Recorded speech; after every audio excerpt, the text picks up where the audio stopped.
Stonewall Jackson, born 1824, died 1863. Read along with me in your American Experience book, beginning on page 209. To move swiftly, strike vigorously, and secure all the fruits of victory is the secret of successful war.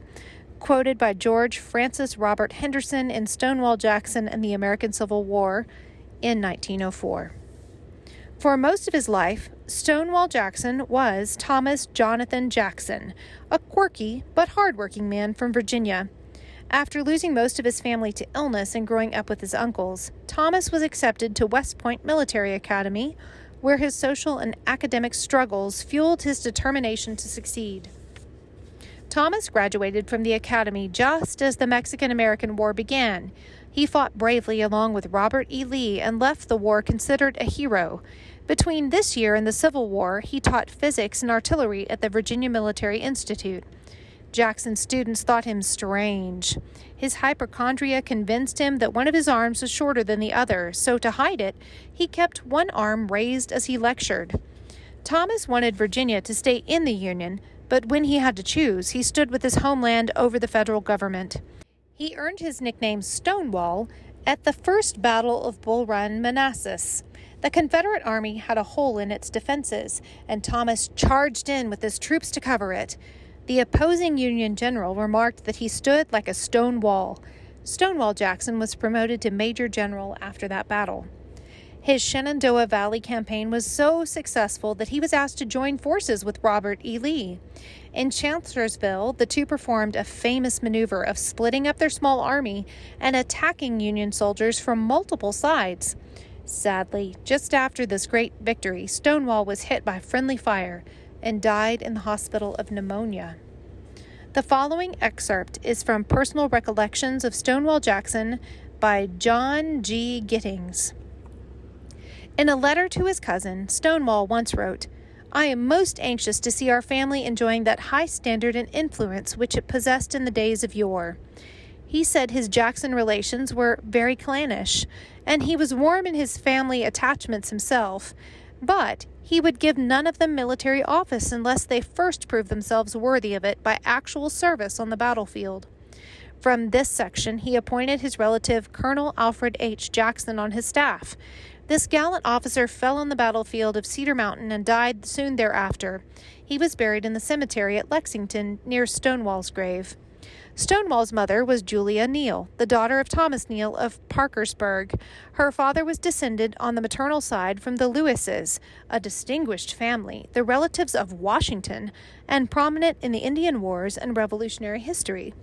Stonewall Jackson felt all the pride of the descent from a long line of worthy ancestors.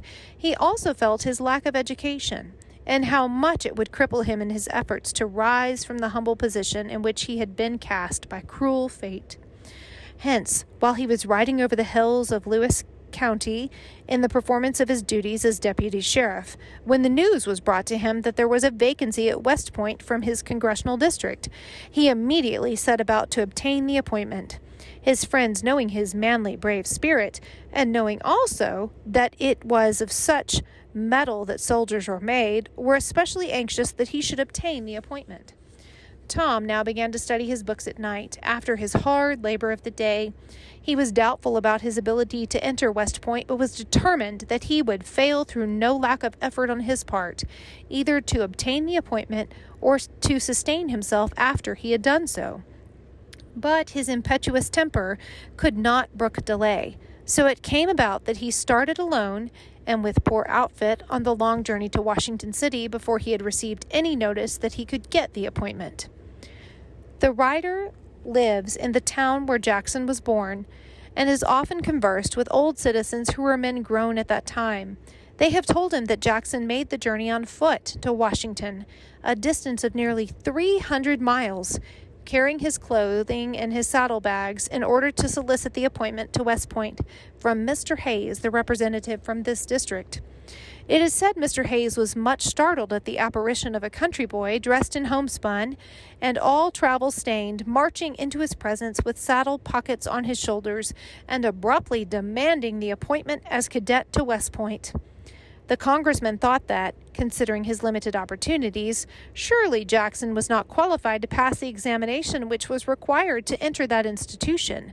But when he learned that he had made the long journey on foot over 2 mountain ranges and through the forest for 300 miles merely to ask for the appointment, and that he must have it, he then replied, "You shall have it." It is related that after Mr. Hayes had consented to give him the appointment, he asked Jackson if he would not like to walk over to the city and see the sights. But he declined, saying he would like to climb up in the dome of the Capitol and take a view from there, and then he would be ready to go on to West Point and begin his work, and he was anxious to do so as soon as possible. His life at West Point was a long struggle.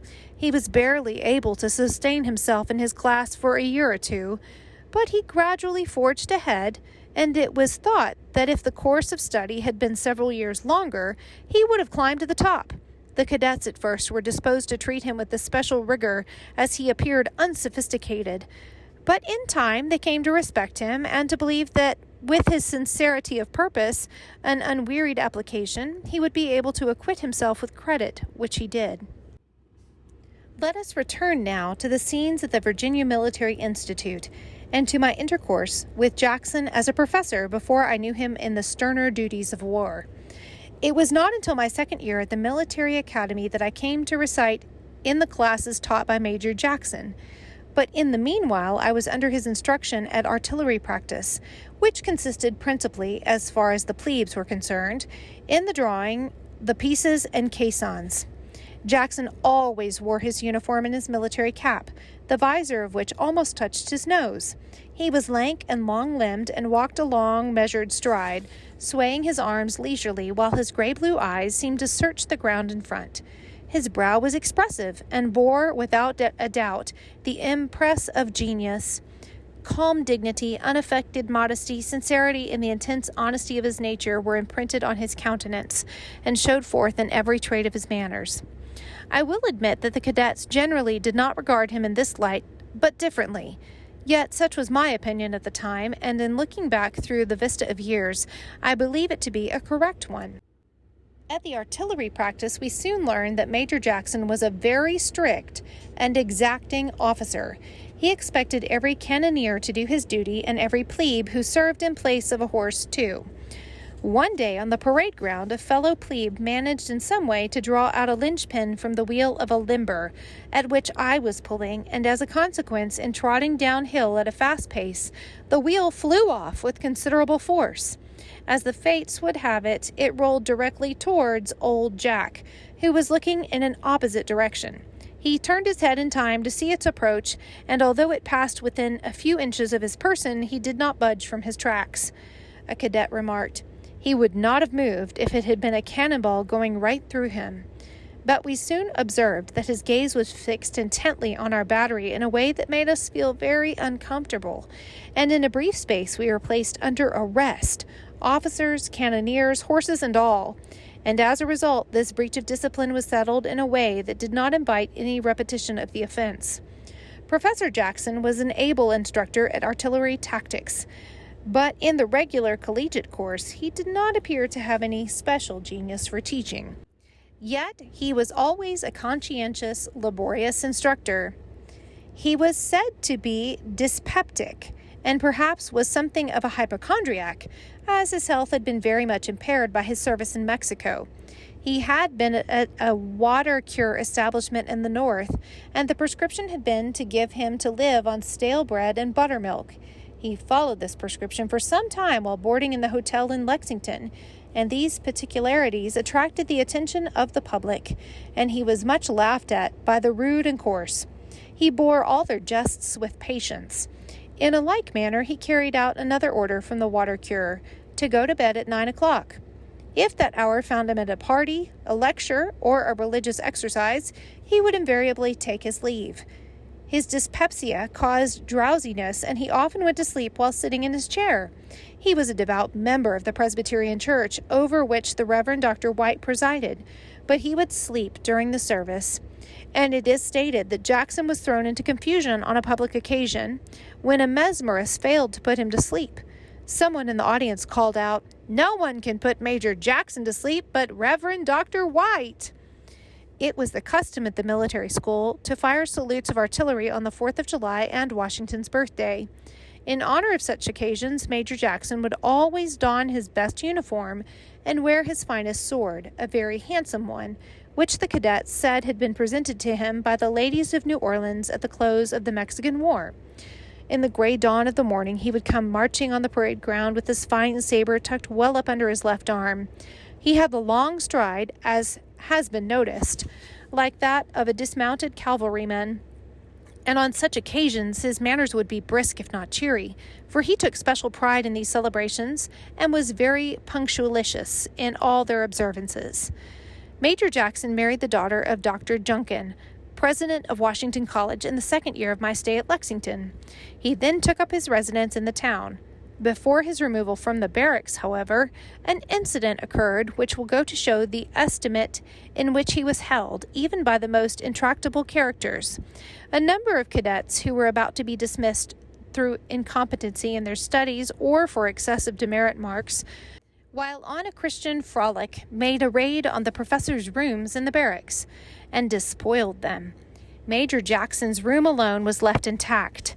It is difficult to determine why these young vandals should have respected his quarters when they seemed to respect nothing else. Some suggested that as cadets they respected his military fame won in Mexico. It is a notable fact that even at that time the cadets had an abiding faith in Jackson as a military man, and perhaps very few of them were ever afterwards much surprised at his great achievements in war. But I have learned that after my time at the Institute, Jackson became unpopular as a professor through his rigid notions of discipline and his uncompromising enforcement of the rules. He was intolerant of neglect of duty, inattention to studies, and carelessness at drill, and thereby became uncongenial, and through his eccentricities became an object of the tricks and witticisms of idle cadets. He was one of the most scrupulously truthful men that ever lived, and even carried his exactness of expression and performance to extremes in small matters. On one occasion, he borrowed the key of the library of one of the literary societies, and promised the secretary to return it within an hour. However, becoming absorbed in his book, he put the key in his pocket and did not think of it again until he had reached his boarding place in town, nearly a mile away. Then, although a hard storm had sprung up in the meantime, he turned about and marched all the way back through the rain to deliver the key as he had promised, though he knew the library would not be used and the key would not be needed on that day.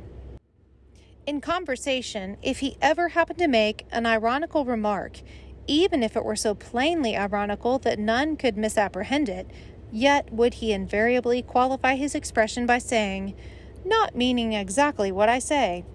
This peculiarity of speech became almost a byword with the cadets and subjected him to much embarrassment, but such was his regard for truth that he would not depart from it even in jest without immediately correcting his statement.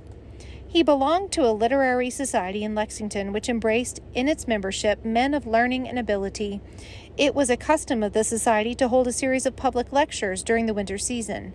This was one of the few entertainments the cadets were permitted to attend, and when Major Jackson's turn came to lecture, there was considerable interest evinced by them in anticipating the subject of his lectures and the manner in which he would acquit himself. When he appeared on the lecture platform, he was embarrassed, it is true, and his lecture lacked in oratorical effect, yet it was said at the time to have been one of the best of the whole course, and was very entertaining. The subject of his discourse was acoustics, and he discussed very effectively all that was then known about the properties of sound. He said that it was an undeveloped science, and that no doubt in the near future progress would be made in it and discoveries, especially in the transmission of sound. This prediction has since been verified in the perfecting of the telephone. It must be admitted that Major Jackson was regarded by the cadets and others as an eccentric man, either from his impaired health by his service in Mexico, or from some other cause. It remains a fact that he always seemed to be more or less sensitive and ill at ease in his intercourse with strangers. Speaking from a social standpoint, no man has ever had more delicate regard for the feelings of others than he, and nothing would embarrass him more than any contretemps that might occur in his presence, to cause pain or distress of mind to others. Hence, he truly was a polite man, and while his manner was often constrained and even awkward, yet he would usually make a favorable impression through his evident desire to please. However, before he became famous in war, he was generally underrated by his casual acquaintances, for in such society he was a taciturn man and would listen in silence while others discoursed at length upon subjects in which he was himself well versed. He would thus create a false impression of his own acquirements, which were very considerable outside of collegiate learning and embraced a wide knowledge of men and things. Vocabulary and notes. On page 210, note 1. Hypochondria. Hypochondria is paranoia and false belief that something is physically wrong with you. Note on page 211. Mettle. A courageous and determined spirit or temperament. Note on page 212. Tom. Tom is also Stonewall Jackson. Also on page 212, note 4, the writer. The writer of the story, John G. Giddings. Also on page 212, note 5, apparition. Apparition here means sudden appearance. Sometimes an apparition can refer to a ghost. Note 6, also on page 212, homespun. Homespun is homemade clothes. Note 7 on page 213, caissons. The piece is a large artillery gun like a small cannon, and the caisson is a two-wheeled cart that carries artillery ammunition. Note 8 on page 214, linchpin. A linchpin is a pin that keeps a wheel securely attached to its axle. Note on page 215, dyspeptic.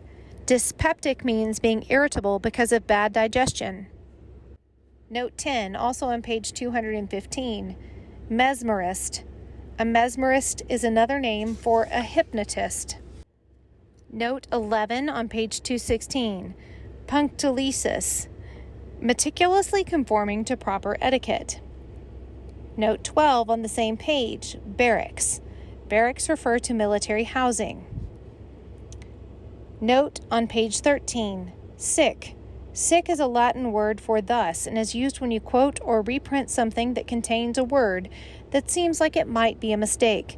Sick follows the word in question and brackets and tells the reader that yes, that's really what the original sentence said.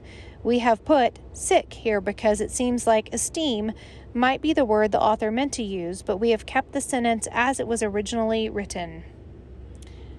Note on page 216, note 14, intractable.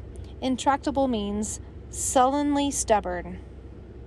On the same page, note 15, uncongenial means unfriendly or unwilling to joke and be happy. Note 16 on page 217, scrupulously. Scrupulous means paying strict attention to what is right. Also on the same page, note 17, evinced means exhibited. Note 18 on page 218, acquit. Acquit here is a verb, meaning conduct. Note 19 on the same page, contretemps or contretemps is French and means disagreement. Note 20 on page 218, taciturn. Taciturn means unwilling to say much.